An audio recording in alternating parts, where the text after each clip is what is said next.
기도하겠습니다. 하나님 아버지, 오늘도 또 변함없이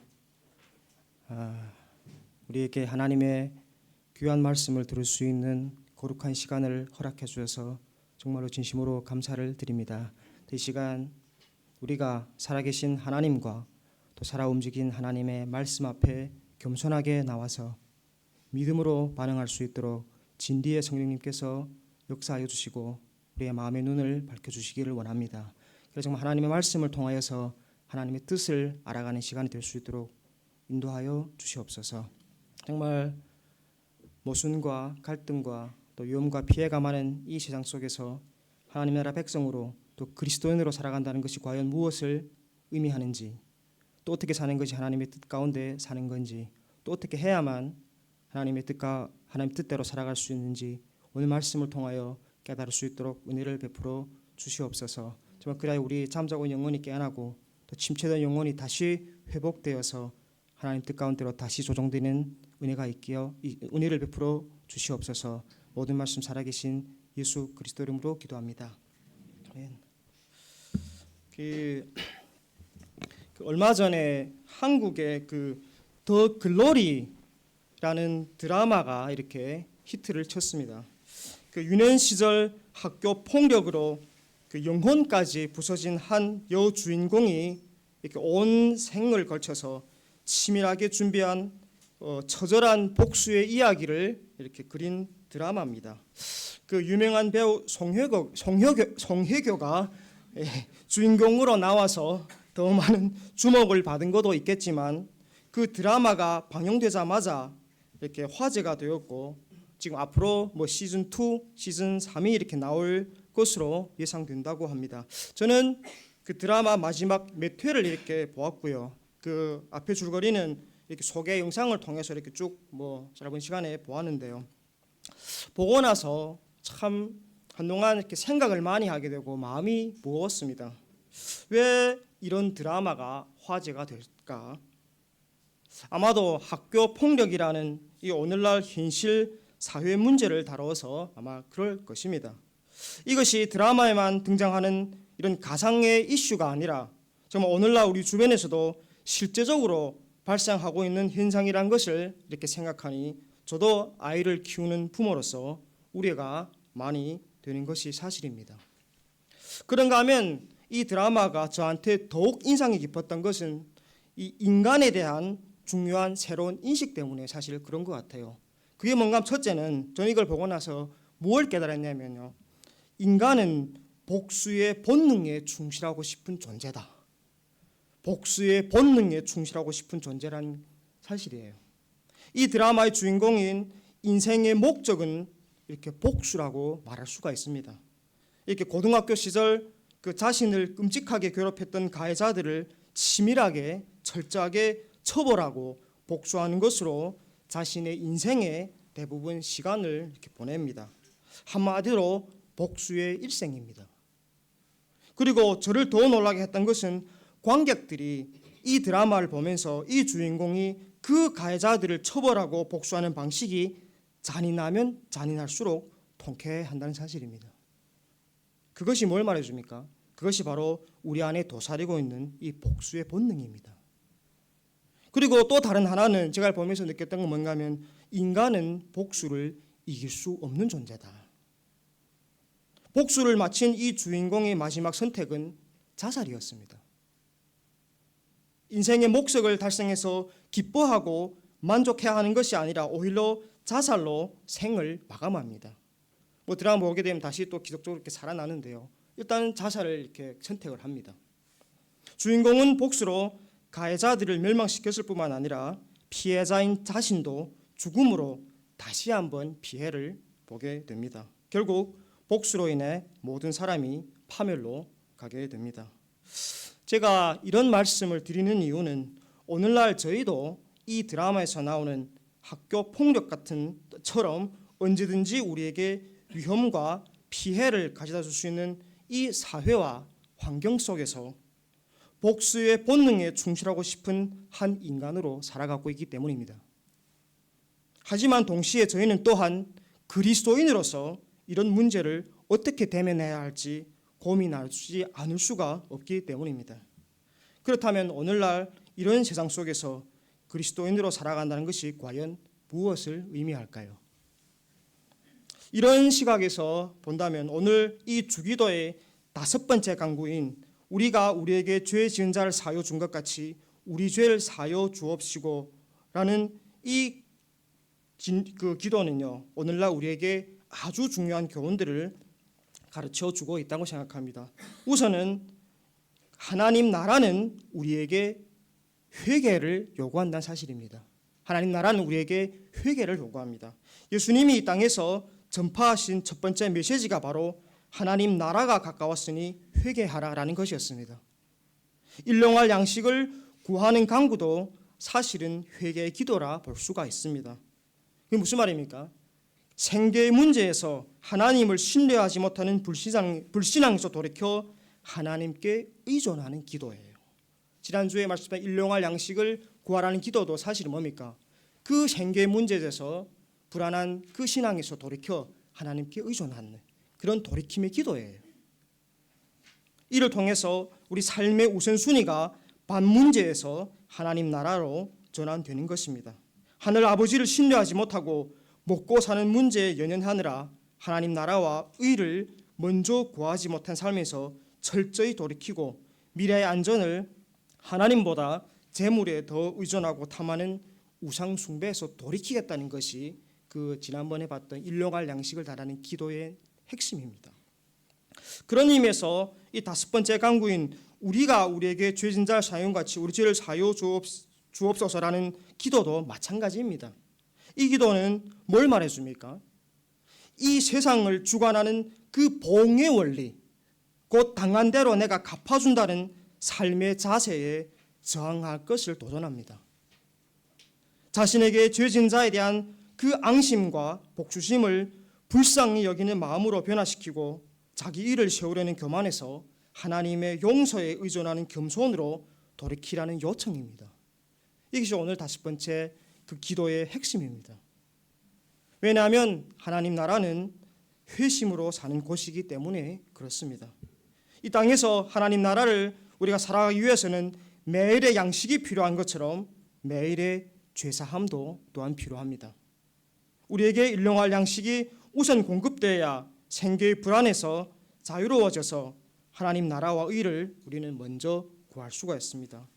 동시에 우리에게 매일의 용서의 은혜가 주어져야만 우리가 죄에서 해방되어 하나님과 화평을 누릴 수 있다는 사실입니다. 그런 의미에서 우리는 어찌 보면 매일 주어지는 용서 없이는 살 수 없는 존재입니다. 그래서 유명한 신학자 톰 라이트는 이렇게 말했습니다.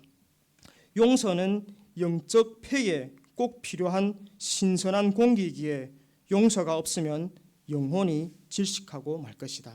뭐랍니까? 용서는 영적인 폐에 필수인 공기다. 우리가 용서가 없으면 뭡니까? 영혼이 질식하고 말 것이다라고 말합니다. 그런데 우리는 어떻습니까? 보면 육적인 피로는 민감하게 느끼면서 영적인 피로에는 아주 둔감한 것이 아닙니까? 밥을 하루 먹지 못하고는 견디기가 힘든데 영혼이 용서를 먹지 못한 때가 꽤 오래되었는데도 무감각합니다. 저와 여러분의 심령이 마지막으로 하나님의 용서를 맛본 때는 언제입니까? 언제 마지막으로 하나님 앞에서 이렇게 진정으로 회개를 하셨습니까? 사실 이렇게 세상 사람들 중에도요, 지혜롭고 그 인격이 고상한 사람들은 늘 자신을 이렇게 돌아보고 반성하며 살아갑니다. 그들도 나름의 도덕적 기준과 이상을 가지고 있고요, 또 거기에 비추어서 자신을 성찰합니다. 그들은 도덕적 빛으로 자신을 조명하고 있다고 볼 수가 있습니다. 그러나 아쉽게도 그들에게는 영적인 조명은 없습니다. 세상 사람들에게는 자기를 온전히 선명하게 바라볼 거울이 없습니다. 양심과 도덕이라는 희미한 거울만 있을 뿐 어두운 영혼의 방을 밝히는 조명이 없다는 사실입니다. 그래서 오늘날 세상은 점점 더 반성이 실종하는 시대로 변해가고 있는 것 같습니다. 뭐 어떻습니까? 여러분들도 뭐 이렇게 쭉 살다 보면 그렇게 느끼지 않습니까? 분명 자신의 잘못인데도 잘못을 인정하지 않습니다. 어떻게 해서든 책임을 전가하려고 애를 쓰고요.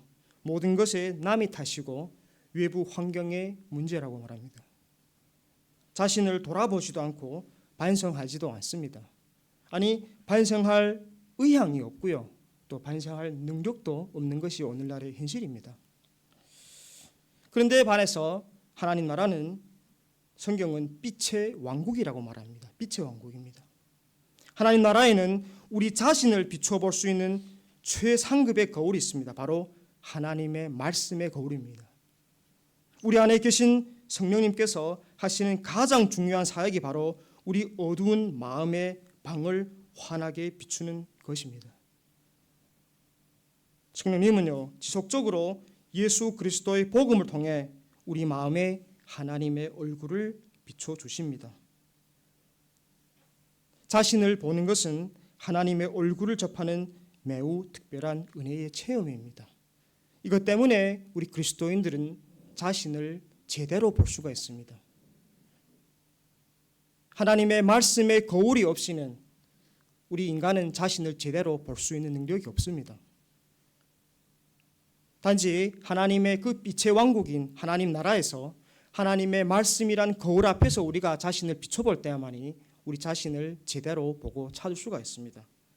그래서 저는 자신을 보는 것이 구원이고 성화의 시작이라고 생각을 합니다. 마침내 자신을 보게 되면 더 이상 그 모습 그대로 살 수 없기 때문입니다. 우리는 주의 얼굴을 볼 때 우리는 그분의 형상으로 변화될 수가 있습니다. 그렇기 때문에 이 주기도의 5번째 강구가 우리에게 가장 먼저 요구하는 것은 다름이 아니라 우리가 매일 하나님 앞에서 자신을 돌아보고 회개하라는 것입니다. 매일 하나님 앞에서 자신을 돌아보고 회개하라는 것입니다.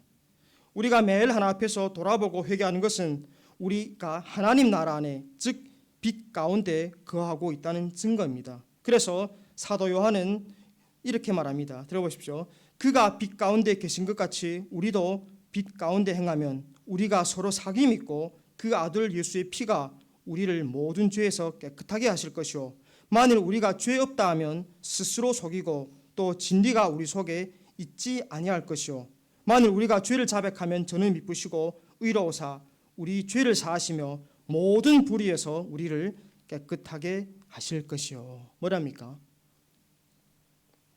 빛의 역할은 우리 죄를 드러나 회개하게 하고 우리를 깨끗하게 하십니다.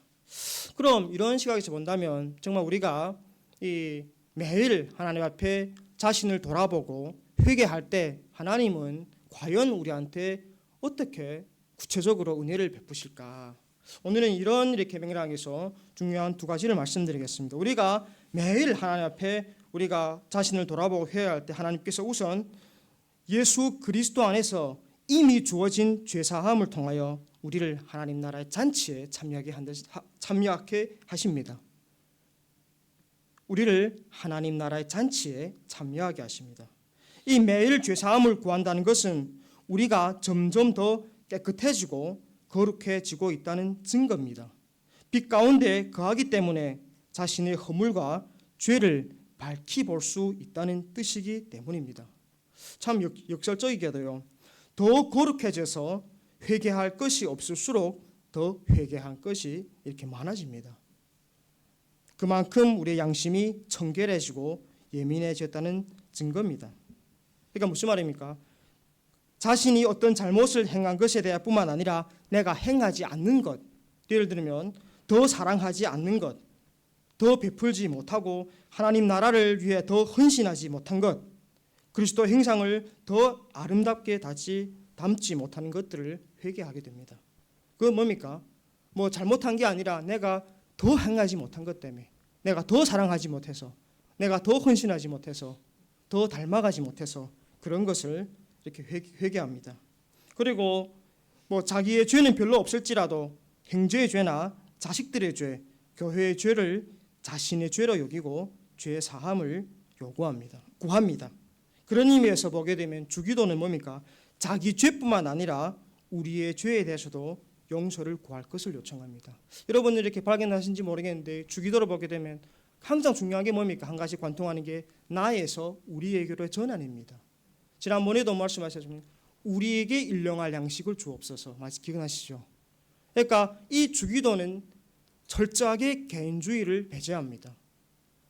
오늘도 뭡니까? 우리 죄를 사하여 주옵소서. 이런 기도를 합니다. 우리 자신을 공동체 안에 다른 죄인들과 동일시해야 한다는 말입니다. 형제의 죄는 바로 나의 죄인 것입니다. 죄 사함을 구하는 기도에 있어서도 우리는 뭡니까? 개인주의를 벗어나야 됩니다. 혹시 여러분들은 이런 기도를 이렇게 해본 경험이 있습니까? 참 자신은 없는데 정말 교회에 누구 형제의 죄나 우리 교회가 못하는 것 때문에 하나님 앞에 회개를 그걸 위해서 회개하고 이렇게 간구해 본 적이 있습니까? 하지만 반면에 이제 앞에는 뭡니까? 회개할 것이 없을수록 회개가 깊어지는 반면에 또 역으로 뭡니까? 회개할 것이 가장 많은 사람이 보게 되면 가장 회개하지 않은 것 같습니다.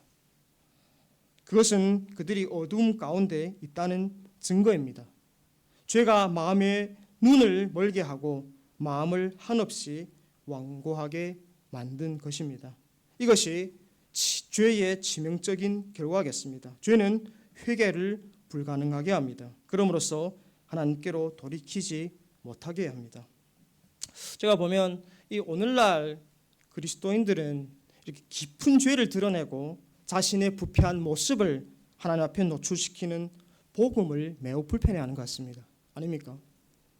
죄 자체를 처리해 주기보다는 죄책감이라는 그 불편한 감정만 없애주기를 더 원하는 것 같습니다. 그래서 죄 속에 살면서도 죄책감을 느끼지 않고 평안하게 살기를 원하는 것이 우리의 본능이 아닌지 모르겠습니다. 그러다 보면 어떤 현상이 초래될까요? 점점 죄의식이 점점 마비되고 죄를 거의 의식하지 못하는 지경에 이르고 맙니다. 그러니 용서를 구할 리가 없고 용서의 은혜를 누리지도 못합니다. 혹시 여러분들 정말 한동안 하나님 앞에 회개와 죄 용서의 은혜를 누리지 못했다면 혹시 내가 이런 원인이 아닌지 돌아볼 필요가 있겠습니다. 죄보다는 죄책감만 없애고 죄 속에 살면서도 평안하게 살기를 원하는 것이 아닌가. 매일 죄사함을 구한다는 것은 날마다 하나님의 빛 가운데서 자신을 돌아보고 성찰하는 것을 전제로 합니다. 빛을 거부하는 것이 아니라 그 빛 가운데로 나아가서 그 빛이 자기 내면의 모든 것을 샅샅이 밝혀주기를 간절히 사모하는 것입니다. 이게 빛의 자녀와 하나님의 나라 백성들의 특징입니다. 빛 가운데서 자신을 돌아보는 것. 하지만 반면에 혹시 회개하면 회개할수록 더욱 깊은 죄책감에 빠져본 경험은 혹시 있습니까? 참 이렇게 저는 그런 분들 본 경험이 있습니다. 계속 회개를 한대요. 하나님 앞에 돌아본대요. 하는데 회개하면 회개할수록 더욱 큰 정죄와 자책감에 빠져듭니다. 혹시 여러분들이 이런 사람 본 적이나 경험해 본 적인지 모르겠습니다. 자기 반성에는 열심인데 병적인 자기 성찰에서 헤어나지 못하는 경우가 있습니다. 이런 것은요, 뭡니까? 진리를 바로 알지 못해 그렇습니다. 진리를 바로 알면 우리는 이런 기도 회개하면 죄책감에 빠지지 않습니다. 그래서 예수님은 이런 말합니다. 진리를 알지니 진리가 너희를 자유하게 하리라고 하였습니다. 말씀의 바탕 위에서 우리는 기도해야 합니다. 주기도는 하나님 나라를 위한 기도이므로 하나님 나라의 복음에 반드시 기초를 해야 됩니다. 그래서 정말 여러분들이 회개를 하는데 항상 더 죄책감이 깊어진다면 우리가 정말 말씀을 붙들고 기도하는지 한번 돌아볼 필요가 있겠습니다. 그런 의미에서요, 정말 매일 회개하고 죄 용서를 구하는 것은 저는 고행이나 고역이 아니라고 생각합니다. 우리는 매일 회개하는 것을 하나님 나라의 관점에서 이해해야 하는데 회개는 하나님 나라의 잔치에 참여하는 거예요. 왜 그럴까요? 그 성경에 나온 탕자의 비유에 등장하는 하나님 아버지, 그 아버지처럼 두 팔 벌리고 사랑의 품 안으로 죄인들을 받아주시는 하나님 아버지께로 나아가는 것이 회개이기 때문에 그렇습니다. 아버지가 베푸는 그 기쁨의 잔치에 참여하는 것, 하나님과 화평을 누리며 희락을 맛보는 것, 저는 이것이 진정한 회개라고 생각합니다. 회개는 슬픔이 아니라 기쁨으로 충만한 세계로 돌이키는 것입니다. 억압이 아니라 자유를 향해 돌아가는 것입니다. 정말 매일 죄사함을 받음으로써 우리는 자유롭고 행복해집니다. 회개를 통해 하나님 나라의 그 복락이 우리에게 밀려옵니다. 이것이 우리가 회개할 때 하나님께서 우리한테 주는 첫 번째 은혜고요. 그런가 하면 우리가 하나님 앞에 회개할 때마다 하나님은 뭡니까? 우리에게 타인을 용서할 수 있는 능력을 부여해 주신다는 것입니다. 타인을 용서할 수 있는 능력을 주십니다. 오늘 강구를 보십시오. 우리가 우리에게 죄 진 자를 사여 준 것 같이 우리 죄를 사여 주시고, 이게 보면 이렇게 복음과 율법이 맞물려 있는 것 같습니다. 우리가 용서를 받는 것은 복음인데 용서해야 한다는 것은 부담스러운 율법처럼 들리기 때문입니다. 하지만 이 강구는 그런 것이 아닙니다. 오히려 율법에서 은혜로 돌이키라는 요청으로 이해를 해야 됩니다. 이 세상은 눈에는 눈으로, 이에는 이로 갚는다는 율법이 지배하는 곳입니다. 이런 율법은 우리의 본성과 꼭 들어맞습니다. 남이 우리에게 손해를 입히고 고통을 안겨준 만큼, 아니 그 이상으로 갚아주고 싶은 복수심이 우리의 천성입니다. 얼마 전에 작년인가요? 제가 저희 집 애와 한번 대화를 나눈 적이 있습니다. 저희 집 애가 하루는 그런 얘기를 합니다. 친구인지 반의 친구인지 자기한테 자기를 괴롭히고 이렇게 참 많은 상처를 줬다. 그래서 자기도 그 상처를 받은 만큼 되돌려 줘야 된다. 그러더라고요. 그래서 왜 받은 만큼 되돌려 줘야 되니까 물어보니까 그게 공평이래요. 자기 본인이 받은 만큼 되돌려 주는 게 그래야 공평하다. 그래서 제가 물어봤습니다. 그러면 복수는 뭔가 물어봤어요. 그러니까 뭐라는지 아닙니까? 받은 것보다 더 많이 주는 게 복수래요. 요만큼 받으면 요만큼 주면 공평이고 이만큼 주면 복수라는 거예요. 그래서 제가 네 그 상처를 어떻게 측량하느냐고. 그건 자기 알아서 한대요. 그래서 그 얘기를 해서 제가 갑자기 이렇게 좀 뭐라고 대답할지 몰랐습니다. 그러니까 그게 제가 뭘 말씀드리고 싶으면 이것은 저희들이 그렇게 가르친 게 아니고 지금 이제 10몇 살짜리 이제 애가 그냥 본능적으로 그런 생각을 갖고 지금 커가고 있는 것 같아요. 그래서 공평이란 개념이 그건 거예요. 받은 것만큼 줘야 공평하다. 더 많이 줘야 복수다. 그래서 제가 그건 아닌 것 같다고 이렇게 반박을 해놓고 좀 하는데 마지막으로 이런 질문 던지더라고요. 나에게 상처를 가져다 준 사람에게 똑같이 갚아주지 않으면 나는 어떻게 해야 되나요? 내가 그것은 아니라고 말했죠. 그러면 어떻게 해야 되나라는 질문을 이렇게 저한테 던졌습니다. 당시에 거기에 대해서 제가 솔직히 명확하게 답을 줄 수가 없었습니다. 뭐라고 대답할지 모르겠습니다. 왜 제가 말씀드리냐면 우리 인간 복수하려는 인간의 마음에는 깊이 파고들면 일종의 정의감이 들어있는 것 같습니다. 그것은 불의를 응징하고 정의를 실현한다는 그런 의식이에요. 내가 피해받고 상처받은 만큼 되갚아 주어야 공평해진다는 의식이 바로 율법의 원리입니다. 하지만 주기도는 이런 율법의 원리를 따르던 삶에서 뭐라고요? 은혜의 원리를 따르는 하나님 나라의 삶으로 돌이킬 것을 요청합니다. 우리 안에 복수의 본능이 그리스도의 본능, 용서의 본능으로 바뀌어야 한다는 것입니다. 그래서 주기도 이 강구는 우리에게 끊임없이 하나님 나라로 돌이키는 회개를 요구한다는 것입니다. 하나님께 용서의 큰 빚을 진 저희들로서 동료 인간을 용서해야 하는 것이 당연하다는 것을 우리는 너무 잘 압니다. 또 그렇게 용서하는 행위 자체도 하나님의 은혜라는 사실도 압니다. 그럼에도 용서는 여전히 어렵지 않습니까? 아마도 인간에게 가장 힘든 일이 용서일 것입니다. 왜냐하면 그것은 우리의 본능을 거스르기 때문입니다. 그것은 지금까지 세상에서 살아오면서 몸에 깊이 밴 율법의 원리, 보응의 원리와 정면으로 충돌하는 행위이기 때문에 그렇습니다. 사실 세상 사람들도 보면 자기를 위해서라도 용서가 필요함을 인식하고 용서하기 위해 노력합니다. 현대 심리학에서도 분노와 증오 같은 부정적 감정에서 벗어나기 위한 수단으로 용서를 처방합니다. 내적 치유와 상담 영역에서는 용서가 단골 메뉴로 등장한다고 합니다. 만약 우리의 용서가 전적으로 자기만을 위한 것이라고 한다면 세상이 말하는 이런 용서와 크게 다른 점이 있겠습니까? 그리스도인의 용서의 독특한 점은 도대체 무엇일까요? 주기도는 우리한테 말해주는 것이 진정한 용서는 자기보다 남을 위한 것이라고 말하고 있습니다. 남을 위한 것입니다.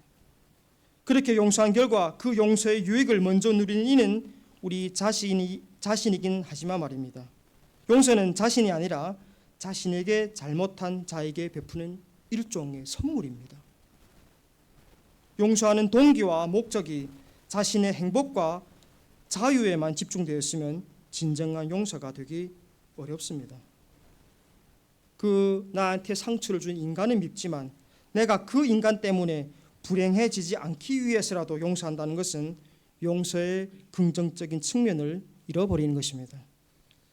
하나님의 용서가 우리를 죄책에서 풀어주고 새롭게 하듯이 우리의 용서 또한 우리에게 죄 지은 자를 새롭게 하는 데까지 나아가야 됩니다. 그래서 루터는 이렇게 말합니다. 용서란 이렇게 정의합니다. 그리스도께서 우리를 살리고 새롭게 하시기 위해 자신을 내어주셨듯이 우리도 우리 자신을 또 다른 그리스도로 우리 이웃에게 내어주는 것이다. 그런 의미에서 진정한 용서는 뭡니까? 죄를 덮어주는 것이 아니라 죄를 지적하고 책망하는 행위입니다. 그리고 더 나아가서 그 죄에 대해서 보복하지 않는 것입니다. 율법이 요구하는 정의는 뭡니까? 죄에 대한 처벌과 보응입니다. 그러나 용서는 죄에 대한 책임과 처벌을 면하게 해줍니다. 참 이런 의미에서 이렇기 때문에요. 우리 인간 스스로는 어떻습니까? 진정한 용서를 할 수가 없습니다. 여러분 하실 수 있을 것 같습니까? 못합니다. 왜요? 우리 안에 용서의 본능이 없기 때문입니다. 하지만 우리 하나님은 가능하십니다. 뿐만 아니라 우리 하나님은 또한 우리를 통해 용서가 가능하게 하십니다. 우리에게 진정한 용서의 마음과 능력을 부여해 주십니다. 우리가 하나님의 용서를 경험할 때 그리스도와 연합되어 있는 우리 안에서 하나님께서 성령을 통해서 역사하십니다. 우리의 복수의 본능을 뭐라고요? 용서의 본능으로, 용서의 마음과 능력으로 이렇게 바꾸어 주십니다. 왜 그럴까요? 왜냐하면 하나님은 우리 죄를 용서하시고 그 죄를 그분 등 뒤로 던지셨기 때문이었습니다. 또한 그분은 우리 죄를 덮으셨습니다. 그리고 하나님은 우리 죄를 지워버리셨다고 말씀하십니다. 나는 나를 위하여 내 허물을 도말하는 자니 내 죄를 기억하지 아니하리라. 뭐라고 말합니까? 우리 죄를 기억하지 아니하겠다고 말씀하십니다. 우리의 죄의 전과를 모두 지워버렸을 뿐만 아니라 우리 죄를 기억하지도 않으신다고 말씀하십니다. 하나님은 결코 우리가 용서받은 죄를 다시 들추어내서 우리를 죄책감에 시달리게 하시는 분이 아닙니다. 제가 이걸 보면서 참 놀랍게 정말 은혜를 받은 게 뭔가 하면 우리 하나님은요, 죄를 망각하는 신비한 능력을 가지신 분이라는 것입니다. 죄를 망각하는 능력. 무슨 말입니까? 하나님은 결코 우리를 보실 때 우리의 과거의 죄를 다시 떠올리고 언짢아 하시면서 우리를 대하시는 분이 아니란 사실입니다. 기억되는 죄는 현재 하나님과의 화평을 방해합니다. 하나님은 모든 것을 빠짐없이 알고 기억하실 수 있는 분이시며 그 어떤 것도 하나님의 그 기억의 범위를 벗어날 수는 없습니다. 그런 하나님이 우리의 죄에 있어서만큼은 기억하지 못하는 무력함에 빠지십니다. 저는 이 무력함이 또한 전능함의 하나님의 또 다른 표현이라고 생각합니다. 그래서 이걸 보게 되면 하나님은 참 이중성 능력을 갖고 계시는 분이라고 생각합니다. 뭡니까? 우리 죄를 완전히 망각하실 수 있는 능력. 왜요? 우리를 새롭게 보기 위하여. 하지만 또 동시에 우리 죄를 뭡니까? 완전히 기억할 수 있습니다. 왜요? 우리 죄를 사하여 주기 위하여. 이 기억과 망각이 하나님의 능력이에요. 우리가 인간이 제일 못하는 게 이거 아닙니까? 이것이 혼돈되는 것이 아닙니까? 기억해야 할 죄는 망각합니다. 그래서 하나님 앞에 회개를 하지 못합니다. 하지만 동시에 뭡니까? 망각해야 할 죄는 항상 기억하고 다녀요. 왜? 그러다 보니까 죄책감이 시달리는 겁니다. 이 기억과 망각, 이것을 정말 균형을 잘 잡아서 우리가 하나님 앞에 나갈 때 정말 그 하나님의 용서가 우리한테도 일어날 줄을 믿습니다. 저는 오늘 결론을 내쓰려고 합니다. 저는 오늘 결론을요, 이제 그 위에서 저희 집애가 마지막으로 던진 나한테 상처를 준 사람에게 그대로 갚아주지 않으면 어떻게 해야 되냐는 질문에 대한 대답이자 동시에 믿음의 고백으로 드리고 싶습니다. 오늘 말씀을 통하여 이런 결론을 맺고 싶습니다. 용서, 우리는 불가능합니다. 하지만 우리 하나님은 가능하세요. 그래서 우리는 기도해야 됩니다. 기도할 때 용서가 가능해집니다. 용서를 위해 기도를 해야 돼요. 왜냐하면 기도가 용서의 몸부림이기 때문입니다. 이 기도는 뭘 말합니까? 내가 복수의 본능에 충실하고 싶은 그것이 아니라 그 복수의 본능이 그리스도의 본능, 용서의 본능으로 바뀌게 해달라는 몸부림이에요. 내 마음에 충실하는 것이 아니라 하나님의 나를 향하신 하나님의 그 뜻에 충실하겠다는 그런 몸부림이고 싸움입니다. 저는 우리가 용서를 하기 위해 기도할 때 하나님께서 우리 가운데서 역사하실 것이라고 믿습니다. 사랑하는 성도 여러분, 하나님 나라는 회심으로 사는 곳입니다. 우리는 매일 하나님 앞에서 자신을 돌아보고 회개해야 합니다. 그럴 때 하나님께서 예수 그리스도 안에서 이미 주어진 죄사함을 경험하게 하심으로 우리를 하나님 나라의 잔치에 참여하게 하실 것입니다. 그뿐만 아니라 우리에게 정말 진정한 용서의 마음과 능력을 허락해 주셔서 우리도 타인을 용서할 수 있도록 역사하실 것입니다. 좀 하나님께서 우리 개인과 가정과 이 교회와 이 사회가 용서의 은혜로 가득하게 채워주시기를 주님의 이름으로 기원합니다. 우리 다 함께 복음송 한 곡 부르고 하나님 앞에 이렇게 기도하겠습니다. 복음송 너무 멀리 왔나요? 라고 정말 하나님 앞에 다시금 이렇게 회개하는 마음으로 나가는 그런 시간이 되기